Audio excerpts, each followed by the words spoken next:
ومن اظلم ممن افترى على الله كذبا او كذب بآياته انه لا يفلح الظالمون۔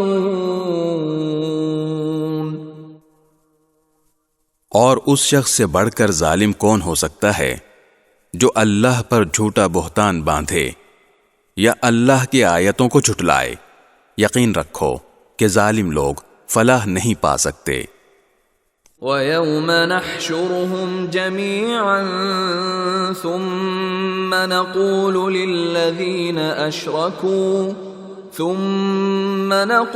لِلَّذِينَ أَشْرَكُوا أَيْنَ شُرَكَاؤُكُمُ الَّذِينَ كُنتُمْ تَزْعُمُونَ۔ اس دن کو یاد رکھو جب ہم ان سب کو اکٹھا کریں گے، پھر جن لوگوں نے شرک کیا ہوگا ان سے پوچھیں گے کہ کہاں ہے تمہارے وہ معبود جن کے بارے میں تم یہ دعویٰ کرتے تھے کہ وہ خدائی میں اللہ کے شریک ہیں۔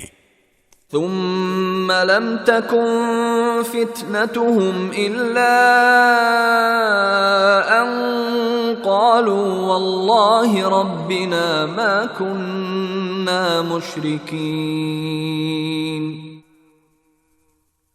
اس وقت ان کے پاس کوئی بہانہ نہیں ہوگا سوائے اس کے کہ وہ کہیں گے اللہ کی قسم جو ہمارا پروردگار ہے، ہم تو مشرک نہیں تھے۔ انظر كيف كذبوا على انفسهم وضل عنهم ما كانوا يفترون۔